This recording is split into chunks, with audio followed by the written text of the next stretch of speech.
renewed resolve across Nigeria and beyond democratic systems.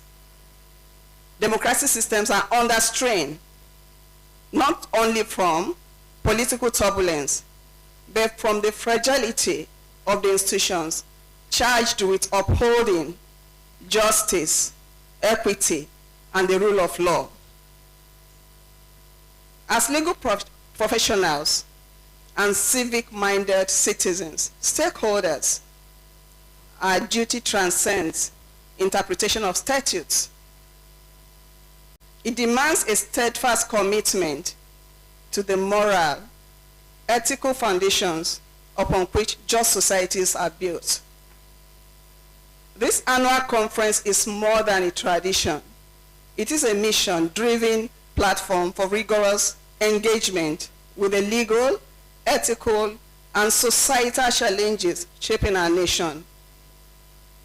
It fosters dialogue, deepens our sense of professional responsibility, and promotes justice rooted in values that rise above faith and ideology. At the heart of our association's work is a commitment to pro bono legal service, advocating for the indigent and vulnerable, amplifying the voices of the unheard, and defending the rights of those most at risk.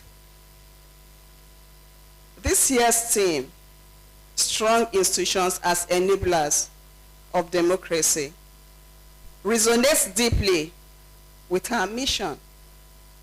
There is an undeniable synergy between institutional strength and the pursuit of governance.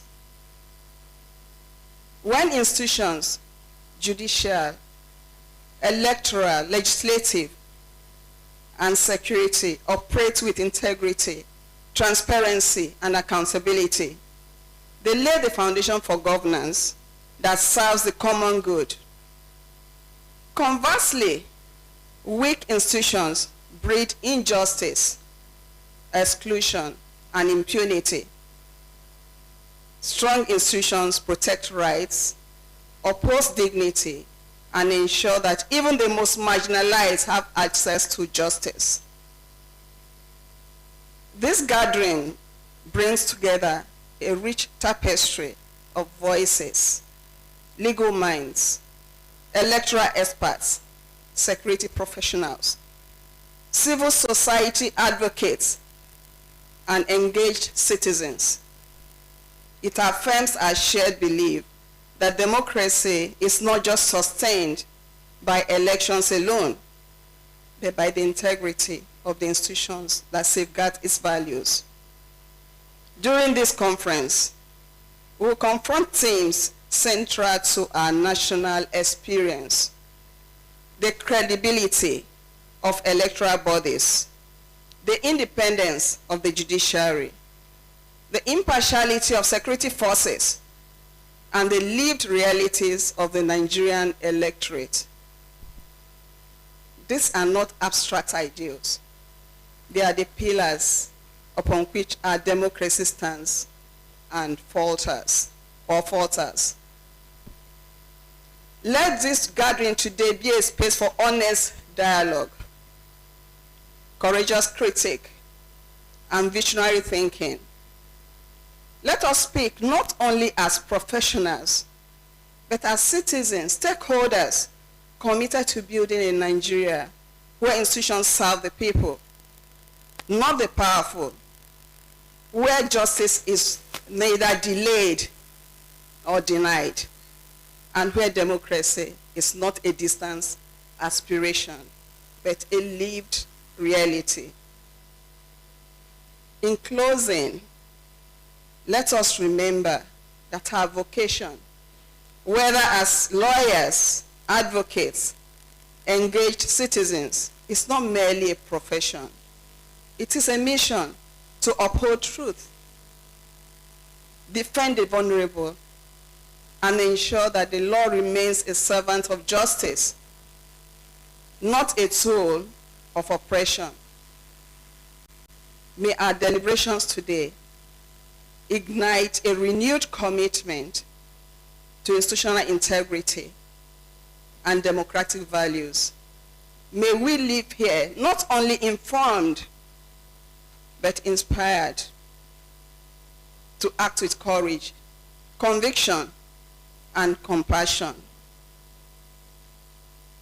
On this note, I may not be able to do this again today. I seize this opportunity to appreciate our keynote speaker, Reverend Father Professor Anthony Alaba Akinwale, for honoring our invitation, and also to seize this opportunity to say, Father, congratulations for the recent elevation as the Vice Chancellor of Augustine University. We appreciate your support for NACL over the years. The journey started long before 2023. You've remained with us. And my sounding board, my mentor, and I must confess that for every theme that we've had since 2023, I circle back to Prof. Father, we have a conversation and look at issues disturbing our nations. And he's always there. I called on him at a very short notice, and he accepted. Thank you, Father. To our distinguished panelists, Major General Akem Vingi, thank you. We've not met before. I just got a reference from a colleague. I called you, and you answered. You were supposed to be with us today, but unfortunately, you have another engagement in Abuja that kept you away. But we prayed and agreed that even though we are not here in person, we'll still deliver. And to Dr. Chukwuemeka Boaja, thank you. Again, not met you before. Based on reference, we reached out to you and you accepted. Thank you and God bless you as we sit and listen to your experience, especially from the INEC perspective today. And to my big sister, mentor, share leader, Titilola Akilanwo SAN. You've been part of the journey long before now. Thank you for always being there. You're not supposed to be in Lagos today, but you had to come to Lagos. St. Florence, you are the only person that can do this to me. I say yes, and rightfully so. I own the right. Thank you. Thank you for honoring our invitation. Thank you for the support for NACL. Thank you for participating in our pro bono activities. To my brother, Liberus, is he in the room yet? Okay, he sent a message a while ago that he was on his way. Liberus too has been the journey.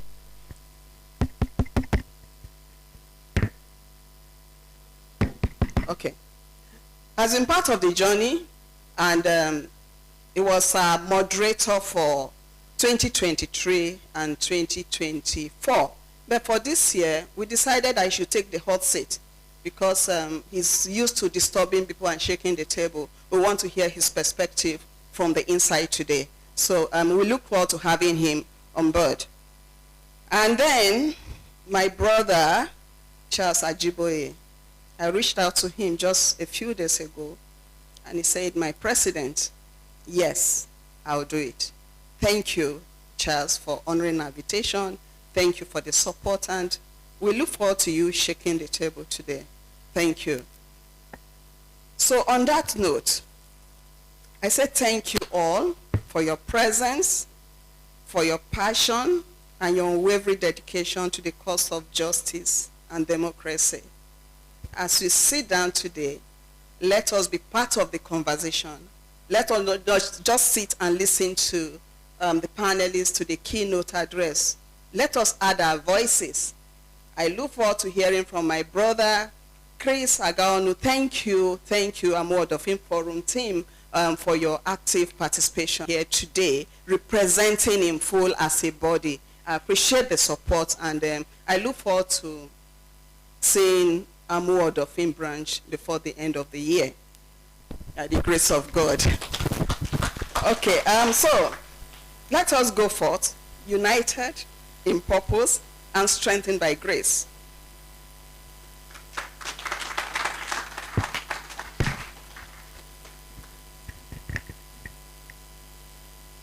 Thank you, dear President, for your welcome address.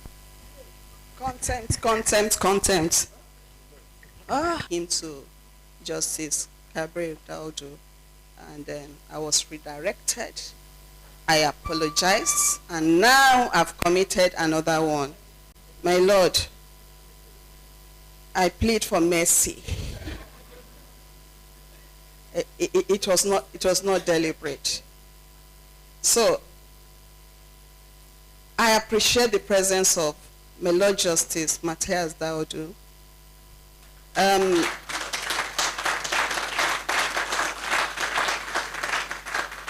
He's been part of our journeys again over the years, attending our events quietly and stepping aside quietly. But for this year, we decided that Milo should come and take the seat. We want to hear from him. I reached out to him again, even despite the missteps of mixing correspondence.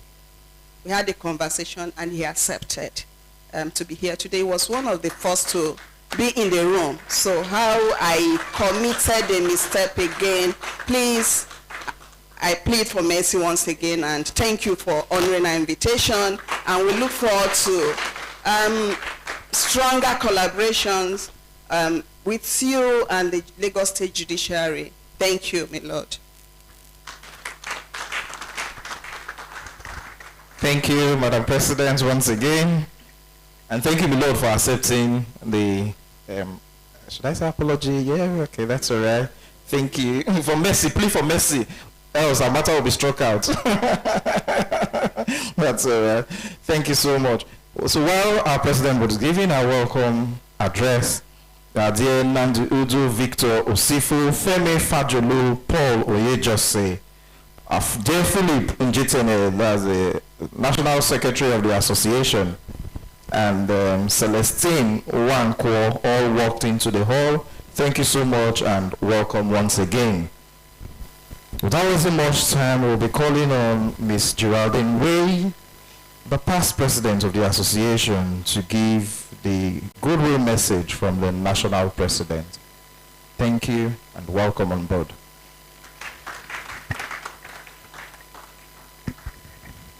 Thank you very much, Almond. It is my pleasure to stand before this august body and bring the goodwill of the National Executive, and particularly the National President, Mr. Edward Oga. Unfortunately, he's unable to be here today, but his thoughts are with us here, and not only am I here, the first National Vice President is also present, Mr. Erikefe. So he's also in our midst. Thank you all for coming, and I'll just go through the goodwill message, or parts of it, as quickly as possible. Goodwill message of the National President of the National Association of Catholic Lawyers, Edward Energy Oga, Esquire, on the occasion of the third annual conference of the NACL Lagos chapter on the theme, Strong Institutions as Enablers of Democracy. We, the people, are the rightful masters of both Congress and the courts, not to overthrow the Constitution, but to overthrow the men who pervert the Constitution. Abraham Lincoln. May I most respectfully congratulate and felicitate with the Archdiocesan President and the entire membership of the National Association of Catholic Lawyers, Lagos Archdiocese, on the auspicious occasion of the 2025 annual conference. NACL Lagos has been at the forefront and is one of the indispensable pillars of the association in Nigeria. I encourage you to continue to keep the flag of NACL flying onto lofty heights, not only in socio-political matters, but also in religio-spiritual affairs. As a nation and as a people, the theme for this third annual conference, which is Strong Institutions as Enablers of Democracy, offers us another opportunity for reflective introspection into our democratic experience. I must commend the President of NACL Lagos and indeed the organizers for the choice of this theme, as there is no better way of arousing the consciousness of especially the political class in Nigeria that have, over time in our democratic experience, built strong men and women instead of strong institutions, and who have destroyed the very fabric of democracy in Nigeria. Democracy, by its nature, thrives on institutions that are essentially people-oriented, people-based, and people-centered. Advanced democracies were built on strong institutions rather than strong individuals. Indeed, the life wire of any democracy is strong institutions, but having selfishly appropriated, nay, misappropriated to themselves the Commonwealth and making themselves demigods and political godfathers, the political class have sacrificed accountability, good governance, and the welfare of the people, and have alienated and dehumanized the very people whom they rose to the positions of prominence they occupy.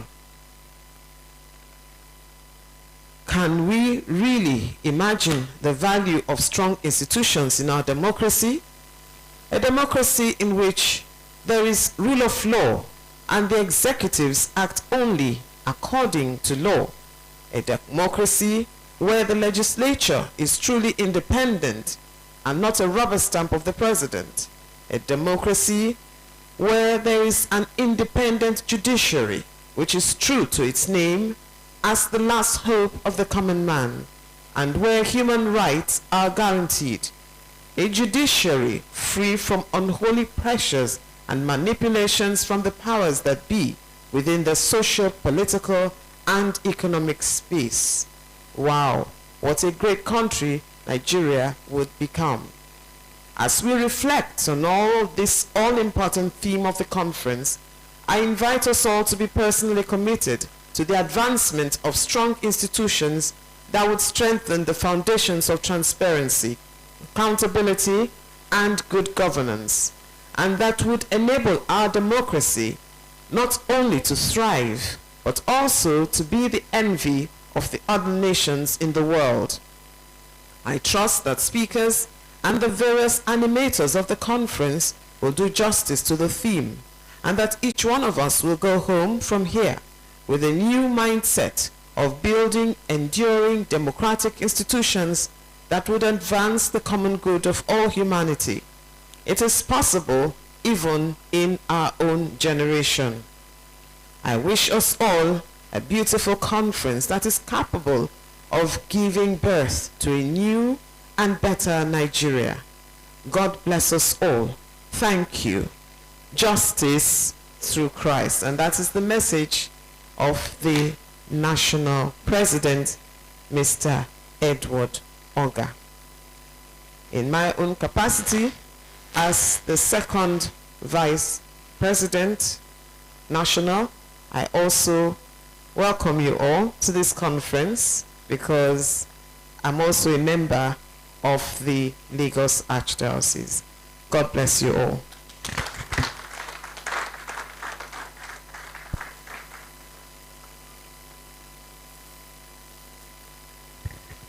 Thank you so much, dear National Vice President, giving a goodwill message on behalf of our National President.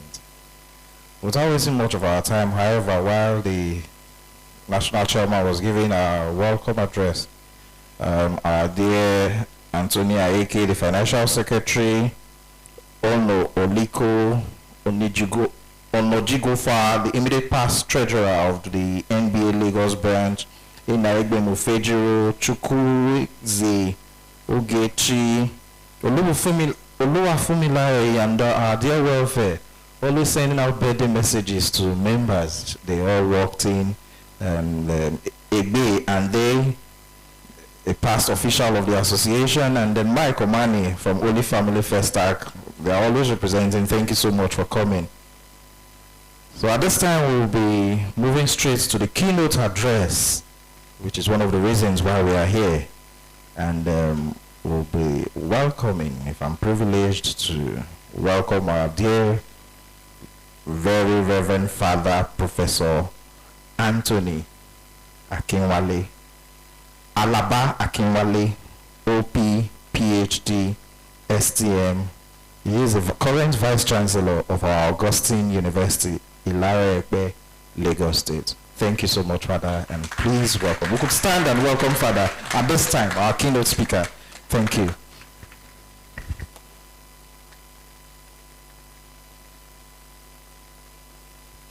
Thank you. Please be seated.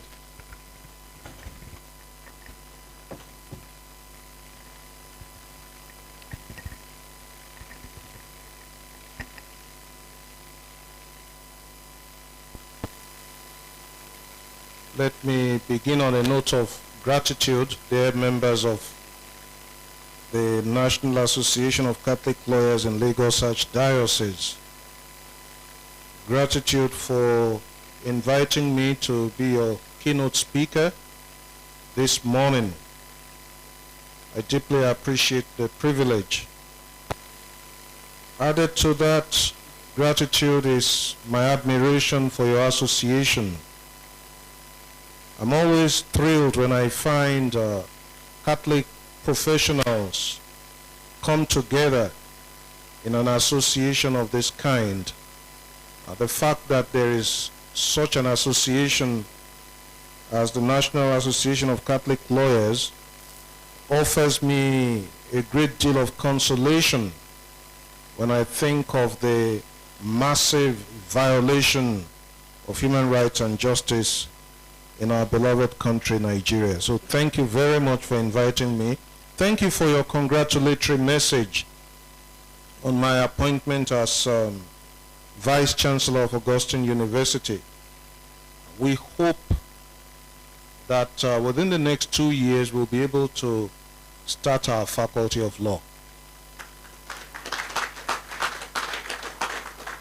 The building is under construction.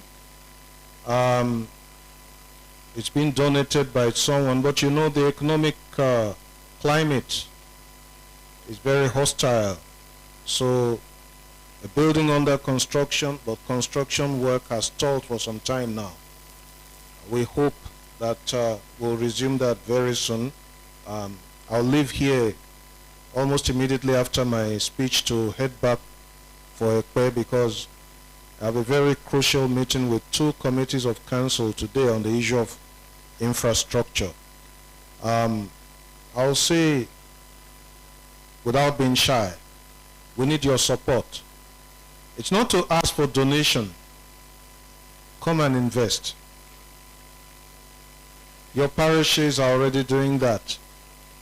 Church of Assumption, Our Lady of Perpetual Help, Victoria Island, thanks to these 2 parishes, we'll be able to admit more students this year because they are building 2 very fine hostels there. They look like Sheraton Hotel. I feel like going back to school.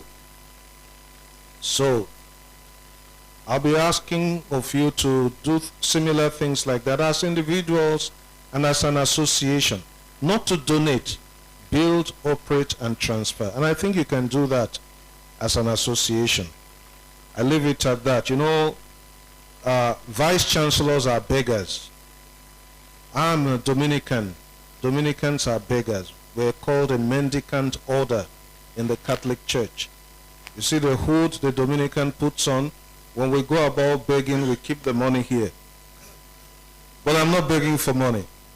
Just come and invest. I'm throwing that at you. as a point of interest, and I'm sure you will respond. Now to my keynote speech.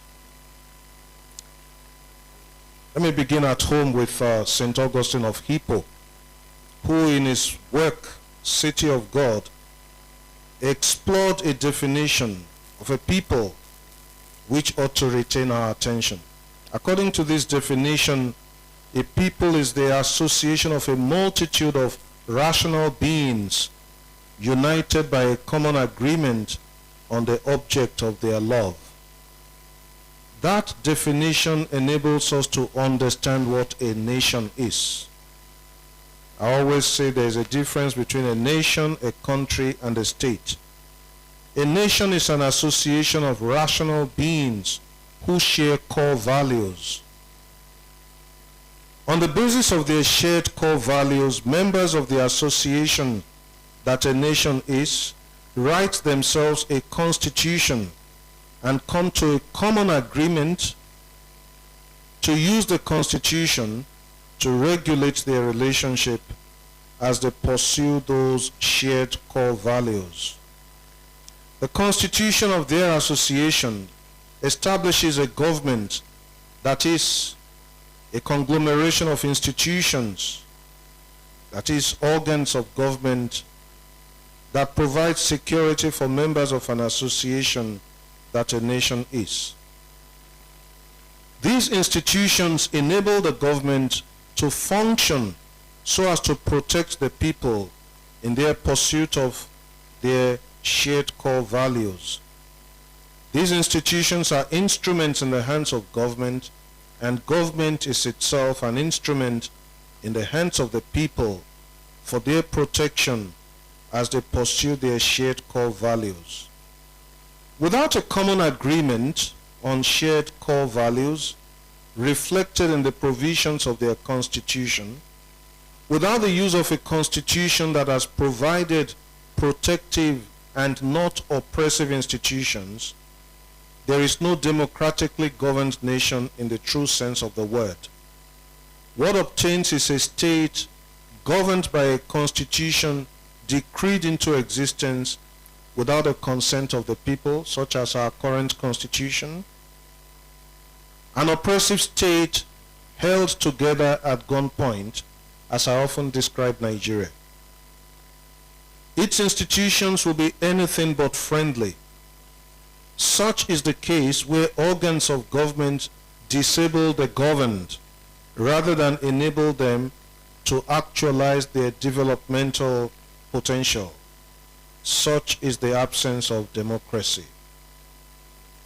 Today, democracies are threatened, and the threat is from within. Threatened not only in Nigeria, we all see what is happening in the United States since King Donald Trump assumed office. That threat is vividly illustrated in the book How Democracies Die, subtitle What History Reveals About Our Future, co-authored by Stephen Levitsky and Daniel Ziblatt, where these worrisome words can be found. And I quote, "The tragic paradox of the electoral route to authoritarianism is that democracy's assassins use the very institutions of democracy gradually, subtly, and even legally to kill it." End of quote.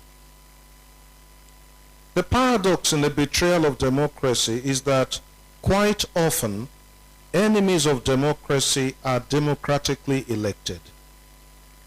Having assumed office through democratic means, they turn around to use democratic means undemocratically to assassinate democracy. That happens either because there are no institutions to sustain democracy, or because such institutions have been weakened by strong men and strong women too, by their strategy and tactics in the arena of public life. It is the paradox of exercising legitimate authority illegitimately. of using what is legitimate to procure what is illegitimate. A land of weakened institutions is a land where reins of government are in the hands of strong men and absurdity is elevated into public policy. It is my contention that where and when democratic institutions are weakened, the people are disabled and their capacity to flourish is eroded by the whims and caprices of strong men and strong women.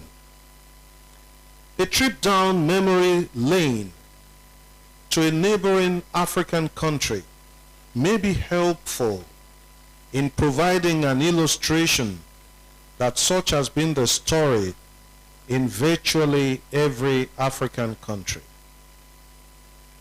On July 11, 2009, President Barack Obama, while visiting Ghana, addressed the Ghanaian parliament. But his address was not just to his Ghanaian audience, it was meant for the whole of Africa. On that occasion, Obama spoke for democracy. Let me say here, by way of digression, that the jury is still out on Obama's own legacy, especially as it concerns his respect or lack of it for freedom to hold and express religious convictions in the United States he led for 8 years. There is also the opinion and there is the suspicion that he interfered with Nigeria's electoral process in 2015 by helping to enthrone a strong man. But let us put that aside for another day. Let us instead take a look at the thrust of his speech before the Ghanaian parliament. To Ghanaian parliamentarians he said, among other things, and I quote, "Time and again, Ghanaians have chosen constitutional rule over autocracy and shown a democratic spirit that allows the energy of your people to break through. We see that in leaders who accept defeat graciously. The fact that President Mills's opponents were standing beside him last night to greet me when I came off the plane spoke volumes about Ghana.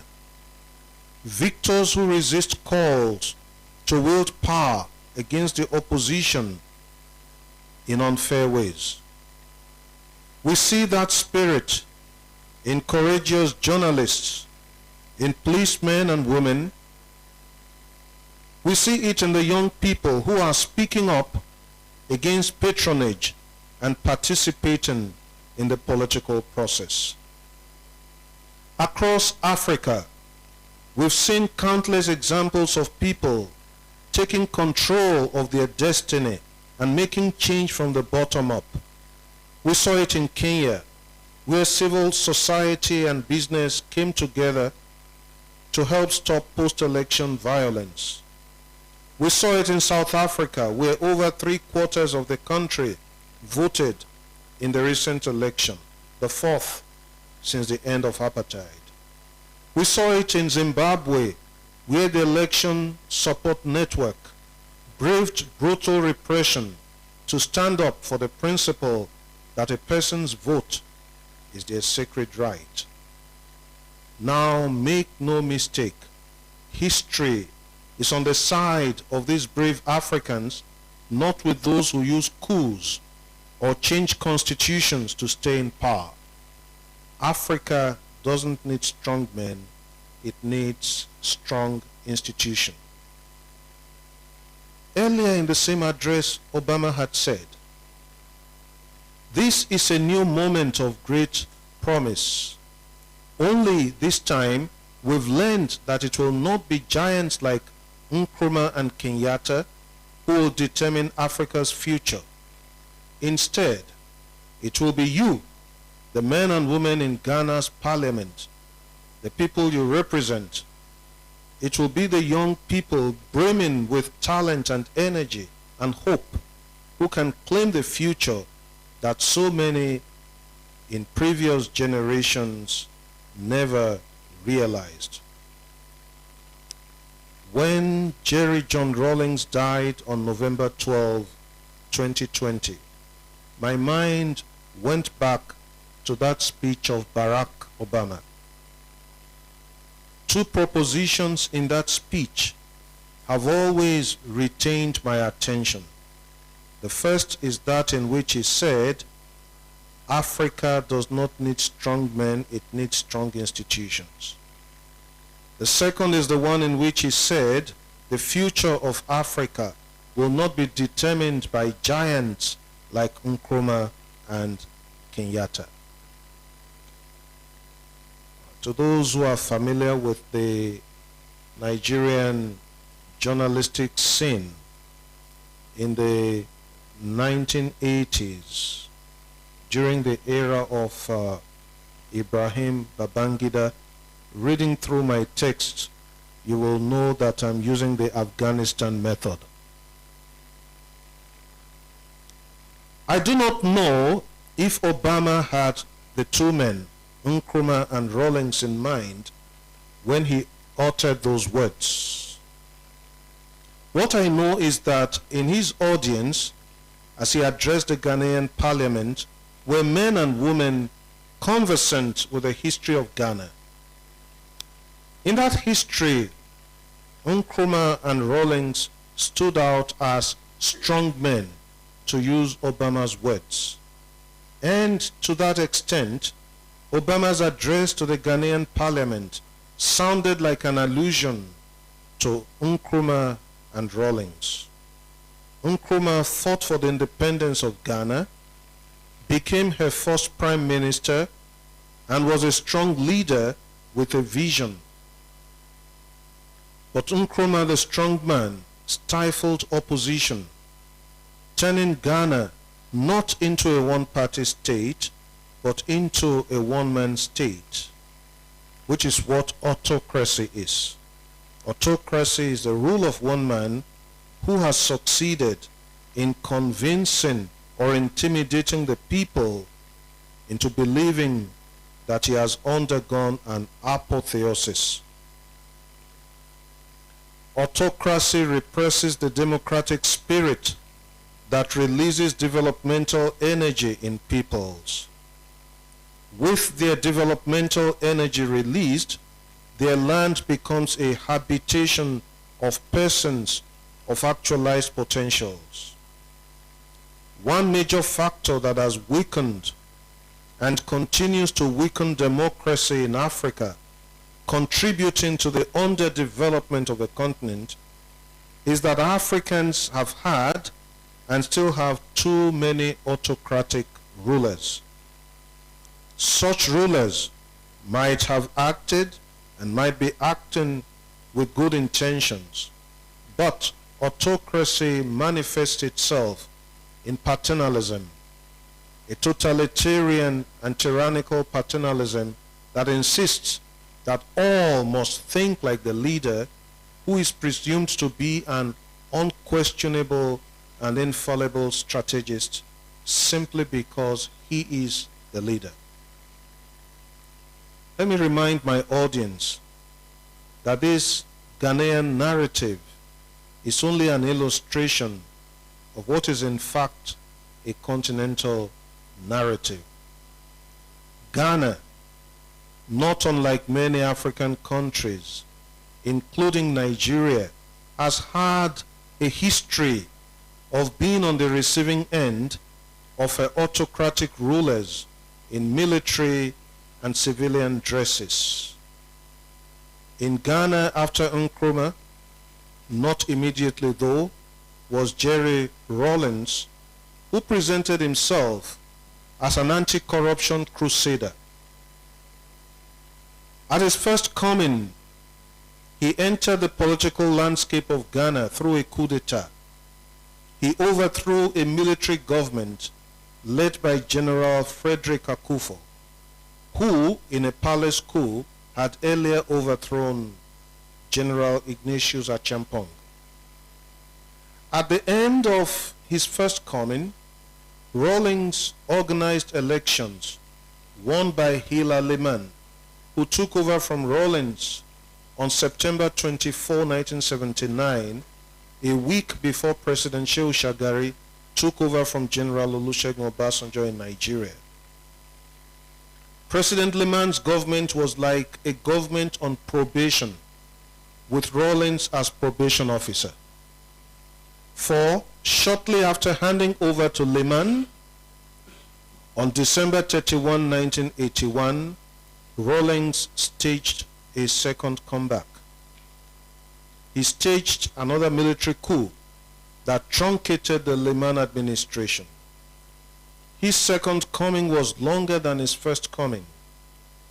By the time he organized elections to return the country to democratic rule, not only was he presidential candidate, he had no strong opponent. His reign had been so repressive that no strong opponent could have emerged. So, Rawlings was elected civilian president. Like Nkrumah, who governed Ghana with iron fists, Rawlings was brutal in dealing with dissenting opinions. It was dangerous to disagree with both men. They both imposed their idea of governance on the people. Many young Africans of today only read about them, if at all they read and not concentrate on watching movies. Many see them as heroes. Nkrumah and Rawlings represent two of the many instances of apotheosis of the African strongman leader. But I shall focus more on Rawlings. It was quite significant that Jerry Rawlings died shortly after the EndSARS protest in Nigeria. The EndSARS protests represented a repudiation of police and military brutality in Nigeria. But the problem was neither SARS nor the Nigerian police. The problem was, and still is, approximately, the relationship between the government and the citizen, and ultimately, the Constitution. The purpose of government is to protect the rights of the citizen. The purpose of the Constitution is to establish institutions which ought to be used as instruments to protect the citizen. But here there is a double jeopardy. The 1999 Constitution, an identical twin sister of the 1979 Constitution, is weak. And this weak Constitution has established weak institutions incapable of protecting the citizen from the rule of the strongman. That is why successive governments in Nigeria have been accused of being at the vanguard of human rights violation in Nigeria. We still carry on as if we were under military rule. If government is at the vanguard of human rights violation, then the police, more specifically SARS, will violate the rights of Nigerians. And we must add, it is not just the police. Nigerians are at the mercy of government and its officials at various levels and in every institution of government, and Nigerians are at the mercy of one another. Police officers are agents of the state. What is at stake is the relationship between the government and the citizen. What kind of state do we have? What kind of state has the 1999 Constitution created in Nigeria? Is it a friendly state? Is it a state that respects the citizen? The police is your friend, so says a slogan. But whoever believes that slogan will believe anything. It is one of the most cynical lies ever told to Nigerians. The Nigerian driving through police checkpoints knows that the police is not his friend because the state whose agent the police is not his friend. If you have an unfriendly government, then you will have unfriendly government agencies. If you have an unfriendly state, you will have an unfriendly police. Police brutality in Nigeria is a symptom of impunity by government. In a country where impunity is paraded as governance, police brutality cannot be addressed by a presidential directive issued to the Inspector General of Police. It is one of the many symptoms of our dysfunctional constitution. We have ended up with a hostile state because we have a hostile constitution. The 1999 constitution sets up Nigeria in such a way that government is more powerful than the citizen. That is why the problem is not the police, not the judiciary, not the legislature, not the executive arm of government, but a weak constitution that has engendered weak institutions. The urgent task before us is to re-envision our society, re-envision and rewrite our constitution, rediscover what it means to be a nation, re-envision the place. Not to embark on this task is to continue to beat about the bush. It is becoming increasingly clear that you cannot secure a country so vast and so populous as Nigeria with weak institutions controlled from Abuja. The brutality of the police and the military illustrate a lamentable absence of institutions capable of protecting the citizens. The military and the police are agencies of a strongman state. Rawlings represented the ambiguity of military rule and its attendant brutality in Africa, and many instances can be cited to buttress this assertion. A first instance: upon coming into power through a military coup on June 4, 1979, after an unsuccessful coup on March 15, 1979, an unsuccessful coup that earned him a death sentence, Rawlings and the military junta he headed lined up 8 military officers, including 3 former military rulers of Ghana, and executed them by firing squad upon allegations of corruption. This is not an attempt to say the men were innocent. This is to express profound regret that these men were not given proper trial. Corruption is lawlessness.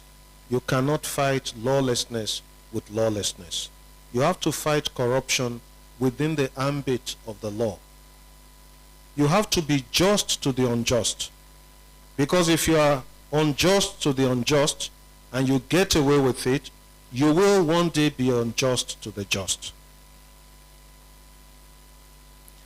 That can only happen where either there are no democratic institutions or democratic institutions have been weakened by rule of the strong man.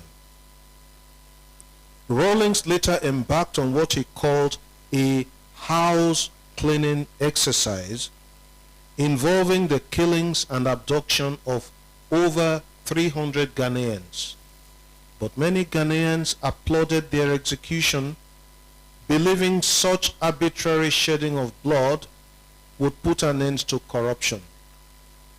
His initials, JJ, became known as Junior Jesus. But when things became hot, students of the University of Lagos turned those initials into Junior Judas. A second instance, and this will interest you, on a particular evening during the second reign of Rawlings, 3 Supreme Court justices were abducted about the same time, only for their corpses to be found later. Also secretly killed were military officers. Rawlings was never able to deny his role until he died. He was never held accountable. When he was interviewed by the BBC on the episode, he was evasive. A third instance, the editor of the Catholic newspaper in Ghana, Father Charles Palmer Buckle, now Archbishop of Cape Coast, was a target of Rawlings' death squad. Searching for him to kill him, the death squad found a religious brother of the Society of Divine Word who looked like Father Palmer Buckle and killed him.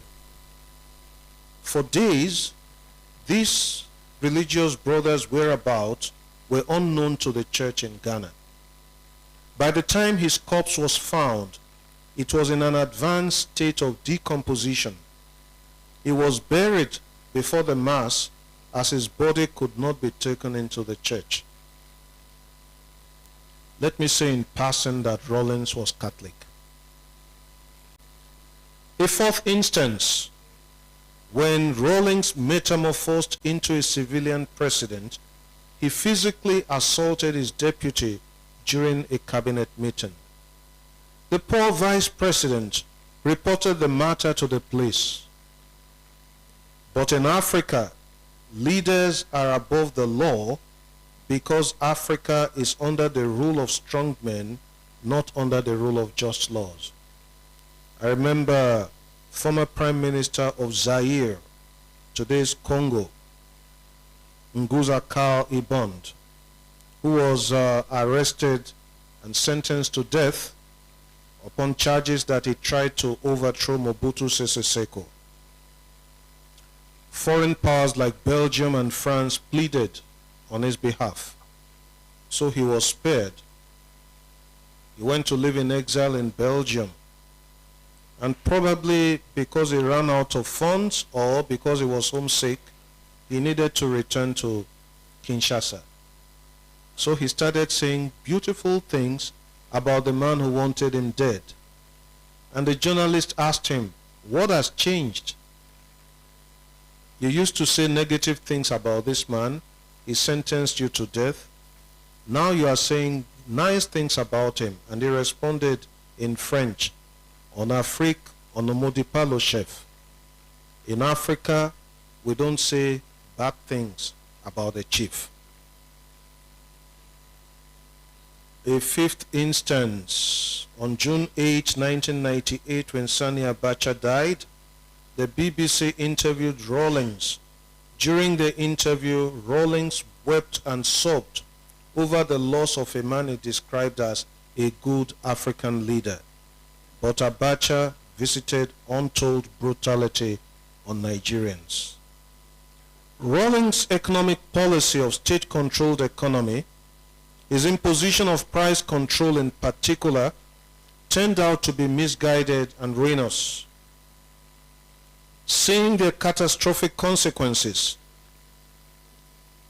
he who would not tolerate any opposition to this policy later embraced a free market economy in 1992. But not until after he silenced all opposition to his erstwhile misguided economic policies. His imposition of unrealistic economic policies exemplifies the philosophy that says power is knowledge. It ought to be that knowledge is power. But that precisely is what has kept Africa down for centuries, right from pre-colonial days, because our problem did not begin with colonization. Our problems were there before the white man came. Despite his less than sterling human rights record, as could be seen in the gratuitous shedding of blood narrated above, he is spoken of in laudatory terms by his many supporters. Indeed, there have been many times some Nigerians, out of frustration over corruption, expressed the wish for what they call a Rawlings solution. Corruption becomes an excuse for tyranny in a futile search for an illusory, benevolent dictator. But in Africa, we can and we must fight corruption through legal means, not by breaking the law, through institutions that are independent of the whims and caprices of strongmen. Apart from Rawlings, another poster boy for revolution in Africa is Thomas Sankara and his latest successor, Ibrahim Traore. As a young army officer, Captain Sankara and his friend, Blaise Compaoré, overthrew the government of the then Upper Volta and changed the name of the country to Burkina Faso. Later on, in a tragic turn of their juvenile military adventure, Compaoré would kill Sankara in a bloody palace coup. But on this continent of deified rulers, so much myth has been built and peddled around Sankara, and even more sophisticated myth is disseminated in social media about his successor, Ibrahim Traore, who is often portrayed, thanks to what is wrongly called artificial intelligence, falsely portrayed as addressing his compatriots in the English language, whereas Burkina Faso is a francophone country. And when I read through social media and I see how young Nigerians and young Africans are eulogizing him, I look at the names of the people eulogizing him or condemning him. Curiously, no Burkinabe writes about him. No. And that says a lot. Burkinabe are neither praising nor condemning him. The people eulogizing him are non-Burkinabe. I had a conversation with a religious sister from Burkina Faso some months ago. When I made this remark, she smiled. She said, if you ever say anything contrary to what Traore says, you disappear. But it's being eulogized in social media by young Nigerians. Okay? This is not to pass a judgment on Rawlings and other members of the clan of tyrants who have ruled and are still ruling and ruining Africa. This is to set the record straight. It is to submit that strong men and brutal dictators should not be presented as role models to young Africans. They might have had the good intention of fighting corruption, but good intention alone does not suffice. We Africans must learn to hold our leaders accountable. We must rise above our hunger and thirst for messiahs and learn to take responsibility for the common good. Intelligent regulation of our common life must not be outsourced to messiahs. It is in fact the case that the messiahs to which we love to outsource our land end up as strong men with a sense of entitlement.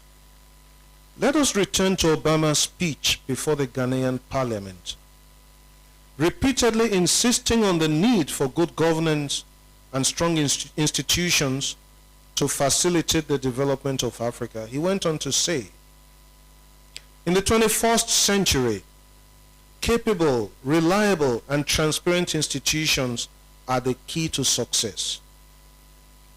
Strong parliaments, honest police forces, independent judges, an independent press, a vibrant private sector, a civil society.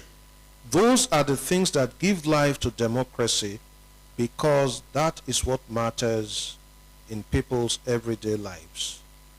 With strong institutions and a strong will, I know that Africans can live their dreams in Nairobi and Lagos, Kigali, Kinshasa, Harare, and right here in Accra. And so, to Ghanaians and through them to the rest of Africa, he spoke these words. We must first recognize the fundamental truth that you have to give life to in Ghana. Development depends on good governance. That is the ingredient which has been missing in far too many places for far too long. That's the change that can unlock Africa's potential. And that is a responsibility that can only be met by Africans. End of quote. It is not difficult to agree with President Obama that absence of such institutions is largely accountable for unaddressed and unmet developmental needs on this continent. Such institutions exist to secure the rights that belong to the human person as a human person and as a citizen. They secure the environment in which he or she can seek to fulfill legitimate aspirations and actualize potentials. People everywhere should have the right to start a business or get an education without paying a bribe, says Obama. The problem with the government of strongmen is that it is predicated on the twin principle that power is knowledge and the strong man is omniscient. Not only does he know it all, he monopolizes wisdom and patriotism. We have seen that in recent and distant memory on the African continent. Since he wields the biggest stake among those contesting for power, he stages a coup d'etat or rigs at election, or stages a coup d'etat so as to become the major contender in an election he organizes.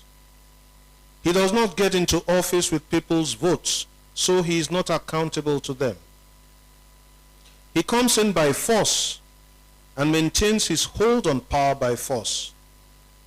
If he is not in government, he sponsors some others to get into government and pay him tithes taken from public coffers.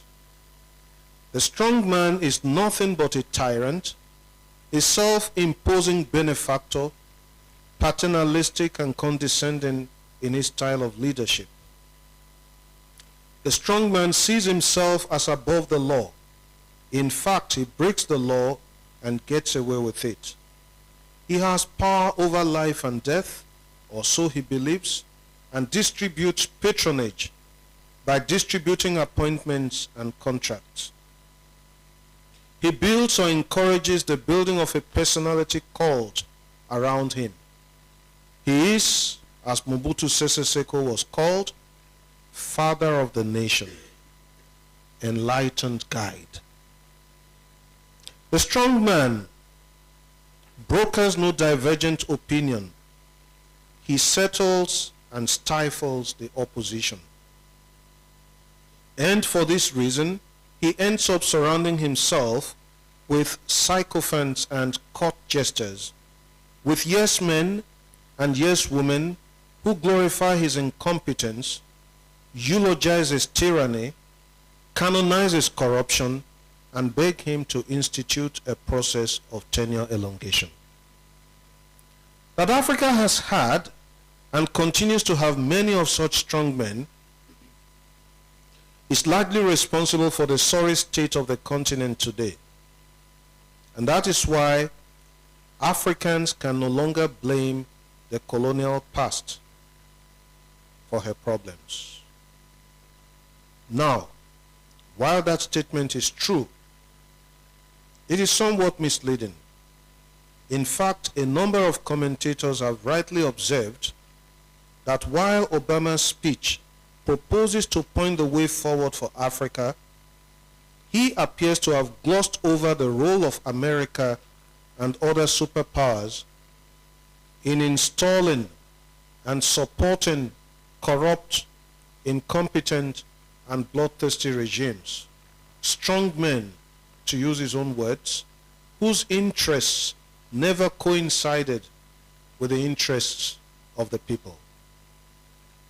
How, for example, can one ever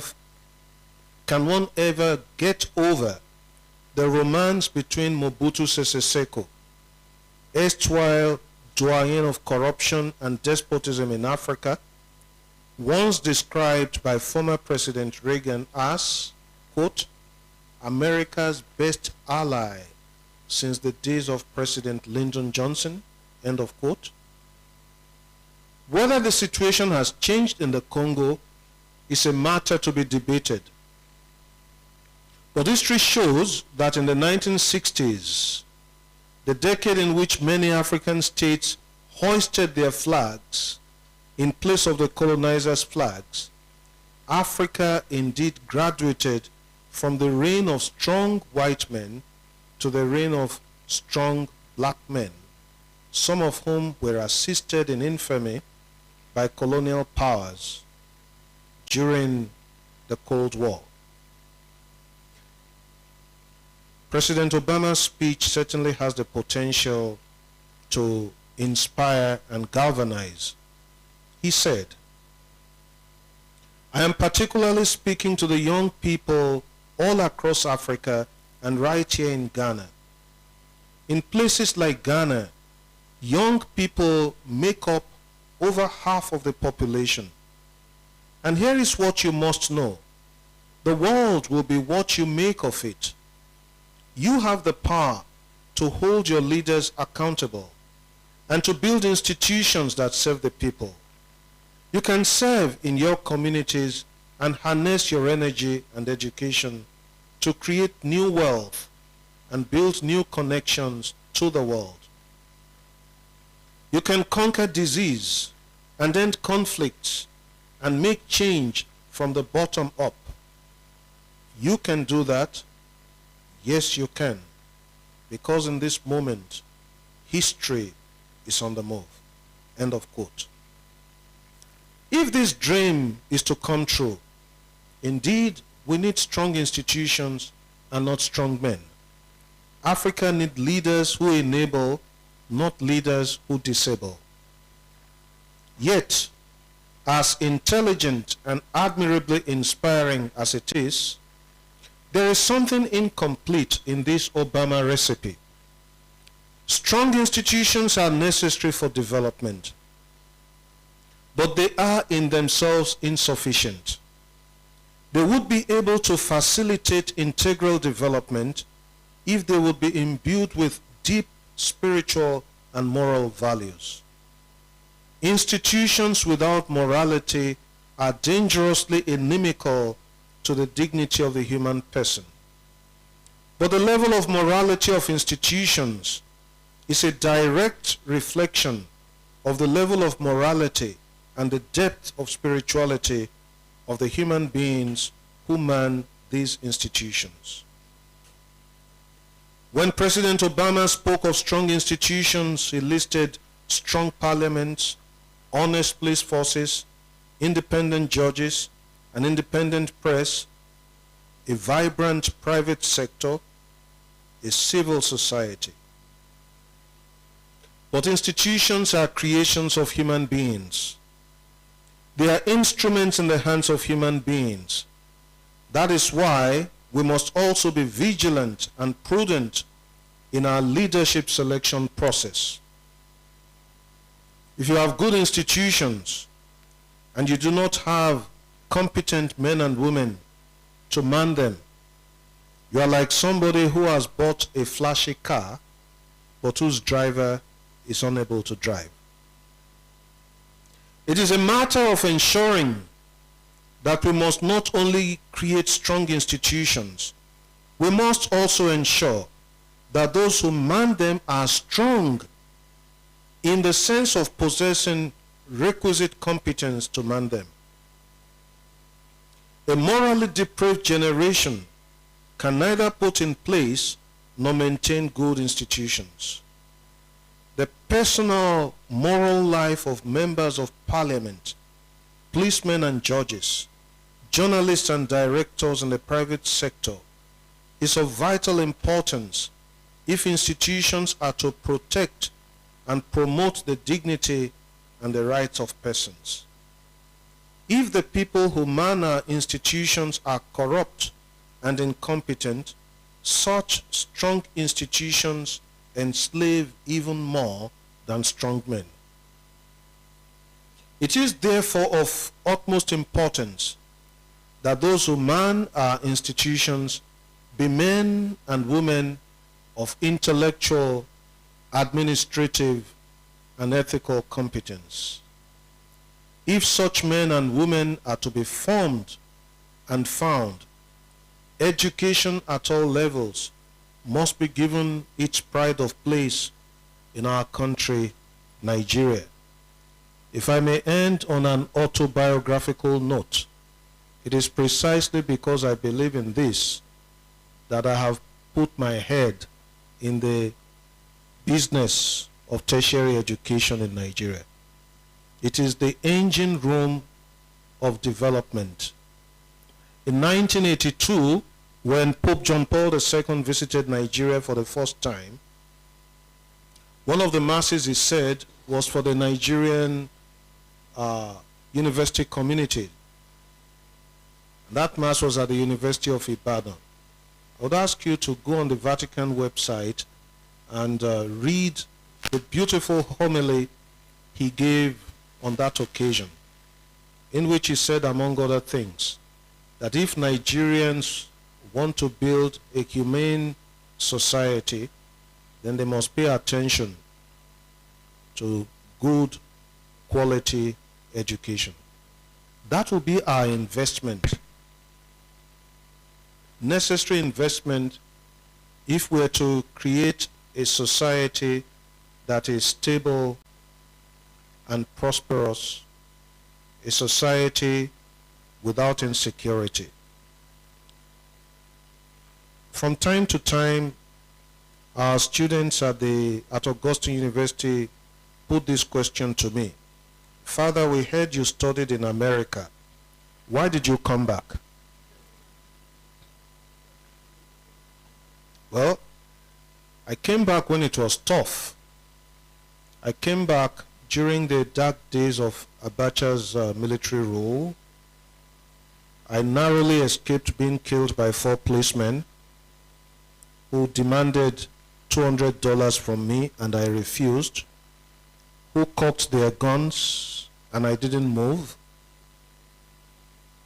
I ended up giving the money to them because the seminarian who came to pick me at the airport said, if you don't do it, they will kill both of us and say armed robbers killed us. At that point, I remembered the words of Bob Marley in one of his songs, "He who fights and runs away lives to fight another day."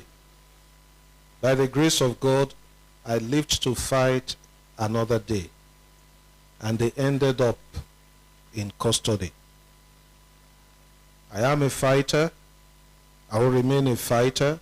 That's why I came back to Nigeria. I love Nigeria. I'm not proud of Nigeria, but I love Nigeria. And as I say to our students, I came back because 1, I love Nigeria. 2, I love the church in Nigeria. 3, I love my family in Nigeria. Will Nigeria change in my lifetime? Will Nigeria be where I would like Nigeria to be in my lifetime? I doubt. Because I think it will take not less than 30 years. And I'll be lucky to have 30 years added to my span. Thank you very much for listening.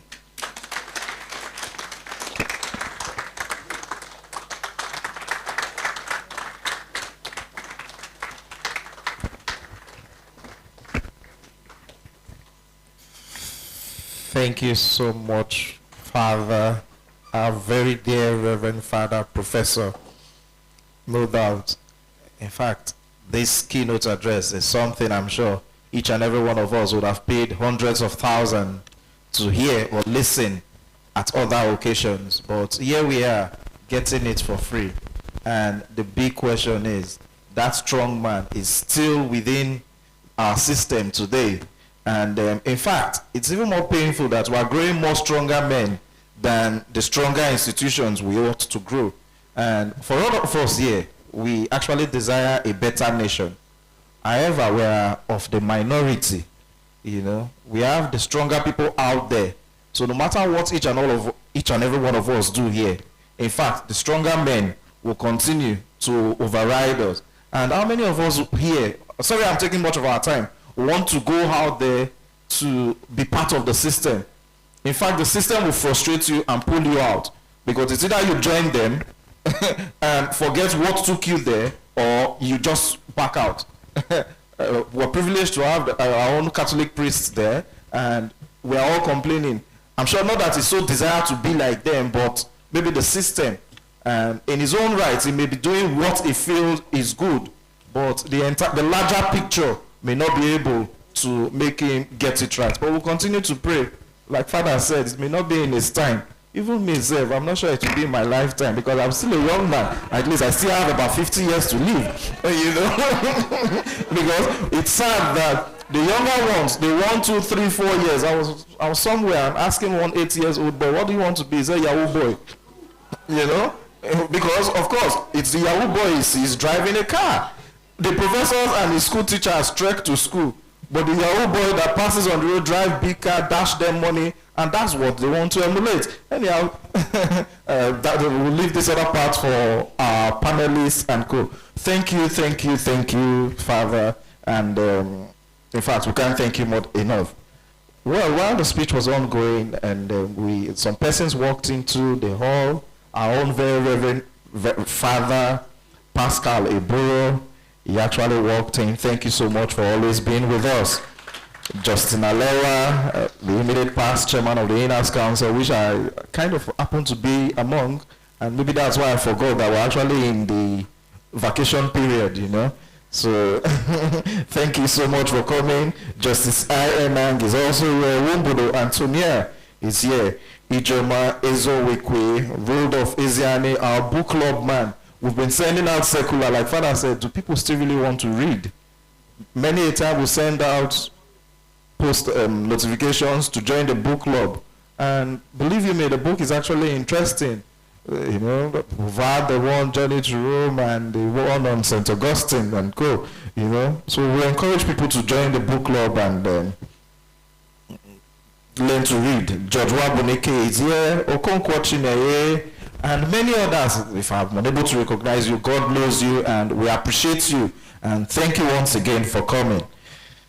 From our program, at this time, we're supposed to have the tea break. But I don't know.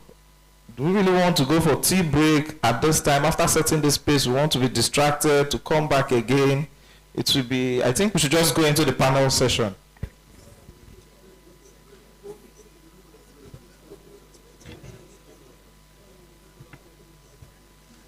All right. So, networking. Okay. Well, who am I? I'm only moderating, and but if okay, yeah. But maybe by way of popular opinion, should we go for the tea break now? Okay, yes. Many are shouting. Of course, I've not eaten myself. I left the house since almost 6 o'clock. You know, so I'm sure at this time we want to go for the tea break. But before then, please, the panelists want to have a group photograph with our keynote speaker, the panelists, the executives, and some selected persons. Thank you. 5 minutes. For the photograph, less than 5 minutes. The tea break, it's 15 minutes, because we should be able to round up from this place on or before 3 o'clock, so that we can also tidy up our offices and do other things, or have other engagements for the Friday. Thank you so much. So, Father, please, we'll have the group photograph at this time. Our panelists first, and no thanks to our panelists online. Maybe you snap yourself virtually, and send for us. Our own INEC official, Dr. Ogwaja. Thank you. So this session will be the president, flanked by other members, other panel members. Immediately after this time, the president, other executives with our keynote speaker. Oh, Mr. Liberals, you are not here. Please join them.